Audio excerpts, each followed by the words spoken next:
Welcome to online library. मैं बिक्कू अग्रवाल। आज the address class 11th bye मार्गा मिंको के बारे में जानेंगे।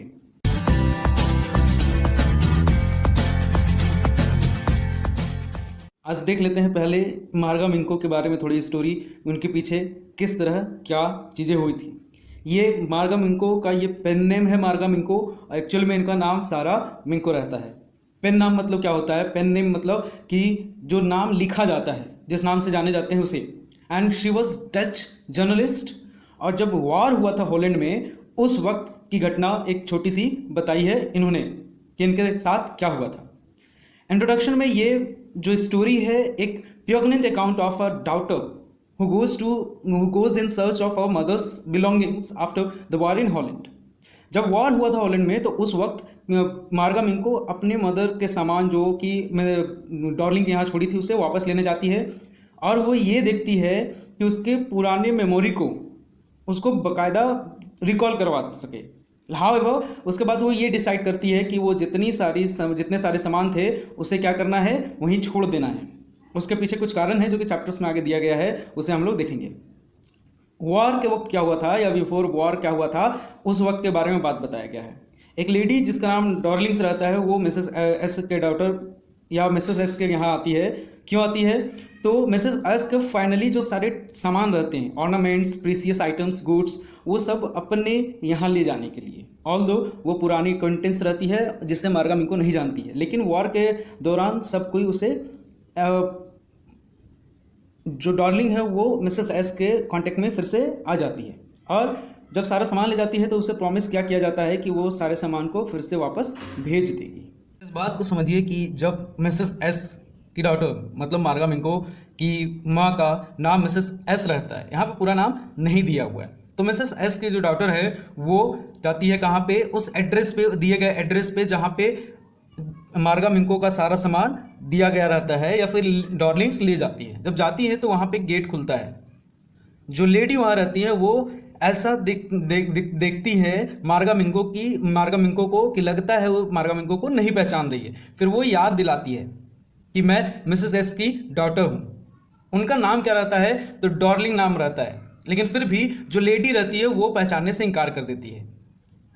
मार्गा मिंको किस तरीके से उस लेडी को पहचान पाती है या उस जगह को पहचान पाती है कि हाँ ये मेरा ही जगह है, जिस सही जगह पे मैं पहुंची हूँ। तो उनका जो कार्डिगन, उनकी मदर का कार्डिगन जो रहता है वो लेडी पहन कर रखती है, और वहाँ पे जो वुडन बटन्स लगे होते हैं वो दिख रहे होते हैं, समझ में आ रहे होते हैं, जिसके कारण वो सोचती है मार्गा मिंको कि सही एड्रेस पे वो पहुंची है।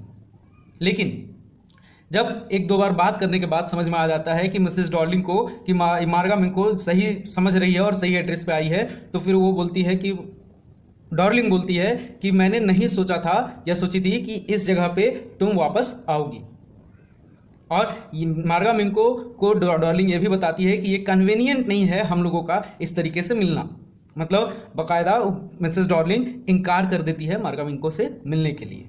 वो दरवाज़ा अच्छे तरीके से खोलती भी नहीं है, पहली बात। दूसरी बात, जब वहाँ पे मार्गा मिंको खड़ी रहती है तो मिसेस डार्लिंग क्या करती है, धीरे से बोलती है ये कन्वीनियंट टाइम नहीं है हम लोगों को मिलने का, और वहाँ पे वो दरवाज़ा धीरे से बंद करती है। ऐसे बंद करती है दरवाज़ा जैसे कि जो अंदर में बैठा हो उससे पता ना चले कि अंदर वाले को कि बाहर कोई है। ऑल्दो अंदर से कोई देख रहा होता है और मिसेस डार्लिंग से पूछता है कि कोई है या क्या है, तो मिसेस डार्लिंग वहाँ पे आवाज़ देती है नहीं, कुछ यहाँ पे कोई बात नहीं है।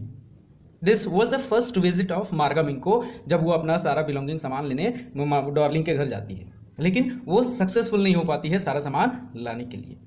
अब प्रॉब्लम यहाँ पे ये है कि फर्स्ट विजिट में तो सारा सामान नहीं ला पाती है, लेकिन क्या सेकंड विजिट में वो अगर आएगी तो सारा सामान लेकर जाएगी या नहीं? ठीक है। ऑल्दो वो उस वक्त अब नीचे उतरते वक्त सीढ़ी पे देखती है कि वहाँ पे जो नाम लिखा हुआ है नेम प्लेट वाइट इनेबल से लिखा हुआ है। वाइट इनेबल मतलब होता है कि वाइट कलर का बोर्ड है जो कि नेम प्लेट लगा होता है दरवाजे के पास, वहाँ पे वो लिखा हुआ था डार्लिंग मार्कोनी स्ट्रीट नंबर 46। और यही एड्रेस मार्गा मिंको को उनकी मदर ने दिया था। एड्रेस करेक्ट था। अब ये सोचते हुए वो आगे स्टेशन की तरफ बढ़ती है। स्टेशन की तरफ बढ़ती है तो उस वक्त उन्हें एक चीज़ ध्यान में आता है जो कि उनके मदर के साथ कन्वर्सेशन में हुआ था। अब क्या कन्वर्सेशन में हुआ था, तो कन्वर्सेशन में ये बताती है मार्गामिंको को उनकी मदर कि ये ओल्ड एक्वेंटेंस है। कौन ओल्ड एक्वेंटेंस है? एक्वेंटेंस मतलब समझ लीजिए जो परिचित लोग होते हैं उससे कहते हैं एक्वेंटेंस। तो डार्लिंग जो है वो ओल्ड एक्वेंटेंस है। अब इससे पहले की बात आप समझ लीजिए, जब मार्गामिंको कुछ दिनों के लिए अपने घर पे ठहरने आती है तो वो नोटिस करती है, क्या नोटिस करती है कि उसके घर में बहुत सारे सामान ऐसे हैं जो कि नहीं हैं। और इस नोटिस को देखकर सुनकर मार्गामिंको की मदर सरप्राइज हो जाती है कि इसने बहुत जल्दी ये सारी चीज़ें नोटिस कर ली।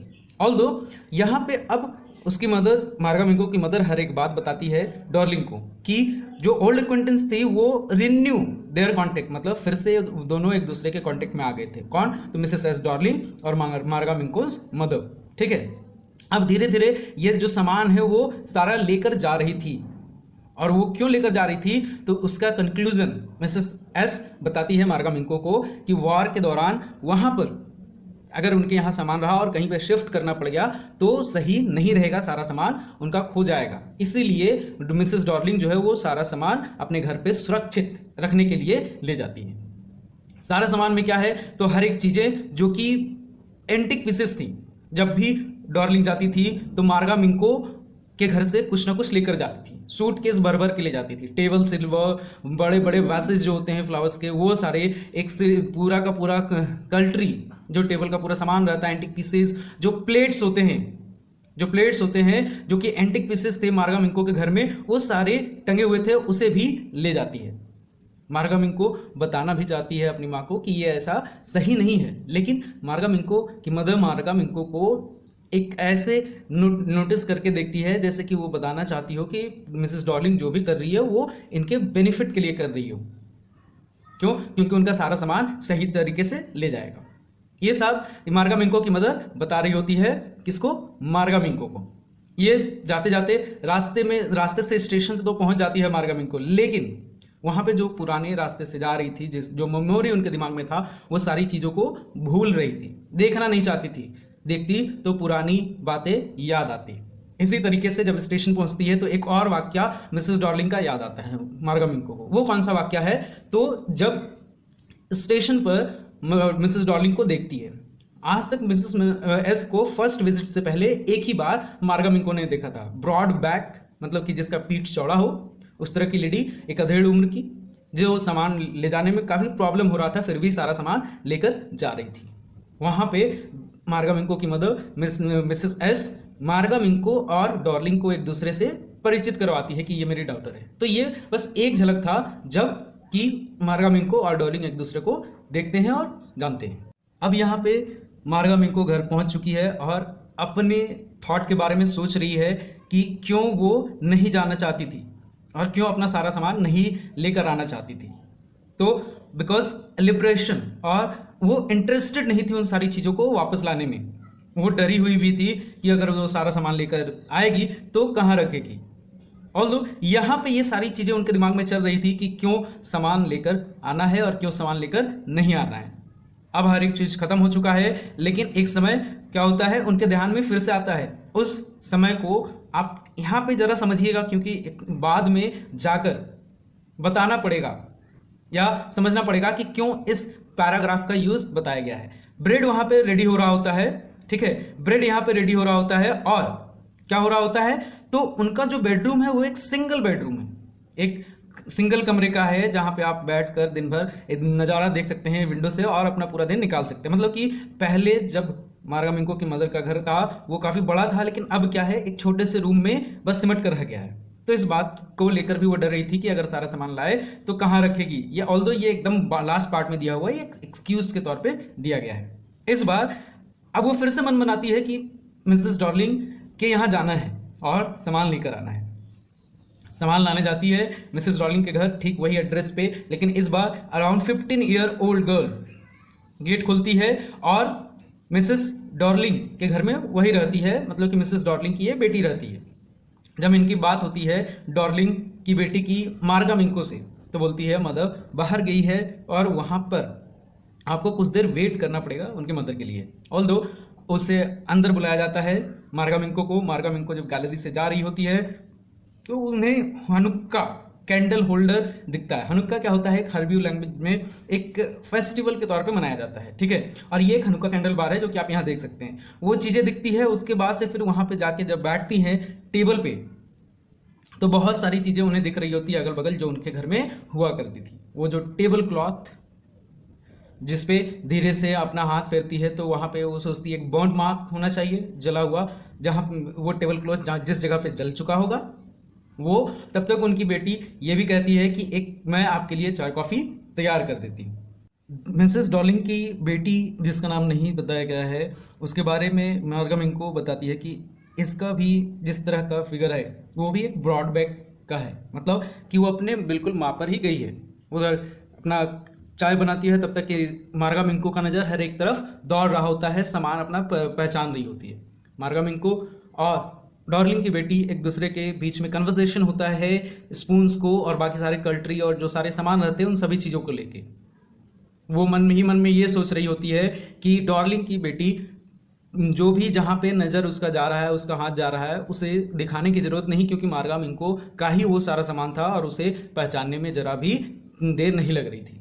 ऑल्दो वो सारा सामान मार्गा मिंको का था लेकिन जगह डॉर्लिंग का था, मिसेस डॉर्लिंग का। इसीलिए अब यहाँ पे प्रॉब्लम ये था कि वो सूटेबल नहीं लग रहा था मार्गा मिंको को कि वो सारी चीज़ें यहाँ पे है। ऑल्दो वो उन सारी चीज़ों को लेने ही आती है लेकिन फिर भी लेकर नहीं जाती है। मार्गा मिंको के अंदर से एक आवाज़ भी आती है कि ये सारी जो चीज़ें हैं बहुत अच्छी है। जब मार्गा मिंको और डॉर्लिंग के बीच में बात हो रही होती है, डॉर्लिंग की बेटी के बीच में बात, तो यहाँ तक ये भी नहीं पता होता है उनमें से को कि ये जो स्पून्स है, फोक्स है, जो कल्ट्री है, वो सारा सामान सिल्वर का है। So that means those things वो वेरी एक्सपेंसिव। और उस वार के कारण मिसेस एस वो सारी चीज़ों को लेकर आई थी लेकिन अब मिसेस एस वापस नहीं देना चाहती थी। क्या आपके साथ इस तरह का कभी वाकया हुआ है? कौन सी चीज़ आपकी गई है और जिसे आप वापस नहीं ले पाए हैं? आप नीचे कमेंट करके बताइए। तो अब यहाँ पे उन दोनों के बीच में बात हो रही होती है, तब तक अचानक से मार्गा मिंको को ध्यान आता है। किस चीज़ का ध्यान आता है? कि वो लेट हो रही है। किस लिए लेट हो रही है? तो ट्रेन उन्हें भी पकड़ना है, मार्गा मिंको को वापस घर जाना है। फिर वो बताती है कि मैं लेट हो रही हूँ, अब मैं इंतज़ार नहीं कर सकती और वो वहाँ से चल देती है फिर से बिना सामान लिए। इस बार भी जब वो जाती है यहाँ से तो क्या करती है, नेम प्लेट बहुत अच्छे से देखती है, वहाँ पे लिखा होता है Mrs Darling, Markovnikov street number 46। अब जाते हुए वो ये ध्यान रखती है कि अब यहाँ से ये जो सारा सामान है उसका कोई वास्ता मेरा नहीं है, कोई बिलोंगिंग नहीं है, इसे अगर हम ले जाए। अब याद करिए जब मैंने एक सिंगल रूम का बात किया था तो यहाँ पे लास्ट में बताया गया है, क्या बोला गया है कि मैं सिंगल रूम में रहती हूँ, अगर ले जाऊँ तो भी कोई फ़ायदा नहीं, अब उस तरह का जगह नहीं है जिस तरीके से रख सकूँ। ये सारी बातें यहाँ पे ही बोलते बोलते ये चैप्टर खत्म हो जाता है। अगर आपको किसी तरह का डाउट हो तो नीचे कमेंट करें, कमेंट करके पूछे क्या है, किस तरीके का है, और कोई क्वेश्चन अगर क्वेरी हो तो नीचे पूछिए। आज के लिए इतना ही। जय हिंद, जय भारत।